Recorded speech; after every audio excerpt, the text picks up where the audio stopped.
सत सृष्टि तांडव रचयिता नटराज राज नमो नमः। नमस्कार, उदय इंडिया डिजिटल में आपका स्वागत है। मैं हूँ उपाली अपराजिता। भगवान शिव के नटराज स्वरूप से हम सभी परिचित हैं।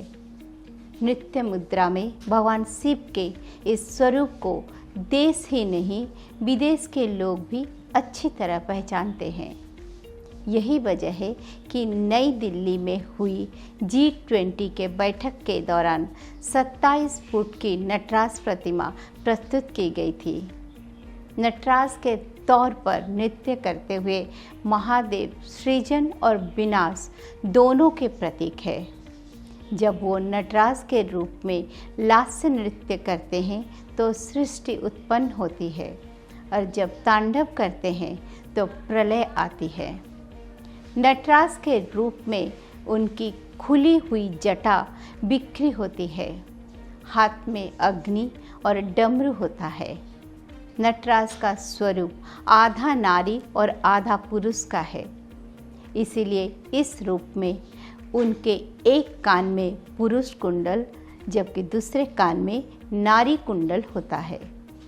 लेकिन विशेष बात यह है कि नटराज के दाहिने पैर के नीचे एक असुर दबा हुआ होता है जिस पर आम तौर पर किसी का ध्यान नहीं जाता।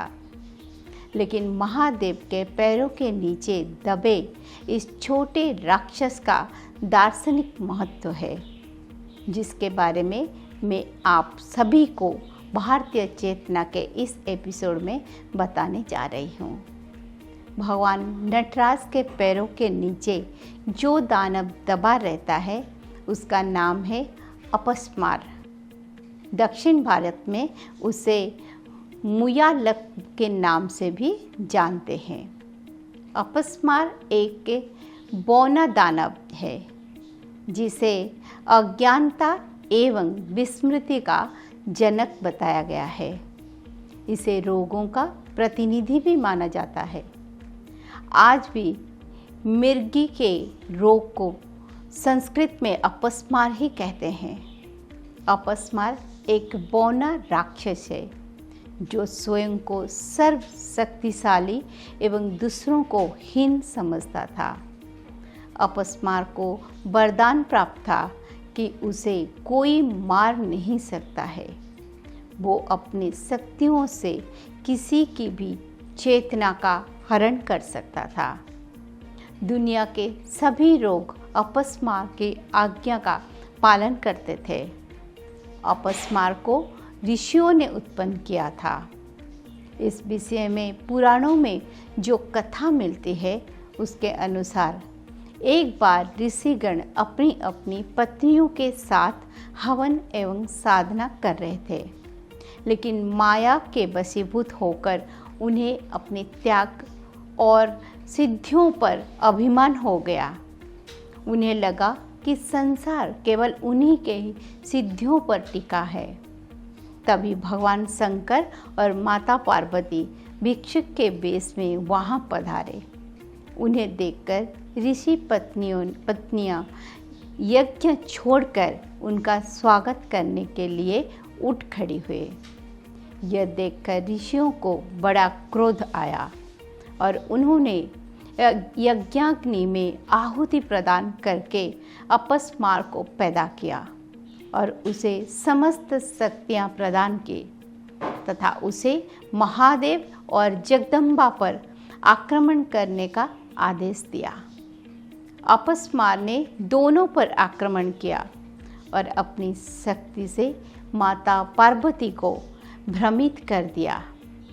ये देखकर भगवान शंकर अत्यंत क्रुद्ध हुए और उन्होंने 14 बार अपने डमरू का नाद किया। उस भीषण नाद को अपस्मार सहन नहीं कर पाया और भूमि पर गिर पड़ा। तब महादेव ने अलौकिक नटराज का रूप धारण किया और अपस्मार को अपने पैरों के नीचे दबा लिया। नटराज शंकर ने एक पैर से उसे दबाकर तथा एक पैर उठाकर अपस्मार की सभी शक्तियों का दलन कर दिया और स्वयं संतुलित हो स्थिर हो गए। उनकी यही मुद्रा अंजलि मुद्रा कहलाई। नटराज ने अपस्मार का वध नहीं किया, क्योंकि उससे ऋषियों के ज्ञान का अपमान होता। दूसरा, उसके मरने पर संसार से भ्रम का लोप हो जाता, जिससे किसी भी विद्या को प्राप्त करना अत्यंत सरल हो जाता और विद्यार्थियों में विद्या के प्रति सम्मान समाप्त हो जाता। अपस्मार को निर्बल और बेबस देखकर ऋषियों का अभिमान समाप्त हो गया। वे नटराज की स्तुति करने लगे। ऋषियों ने अपस्मार को ऐसे ही निष्क्रिय रखने की प्रार्थना की।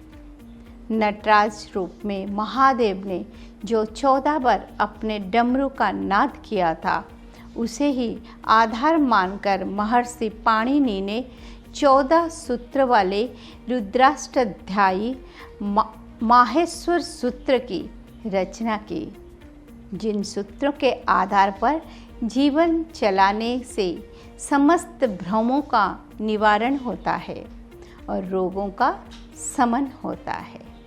ओम नमः शिवाय।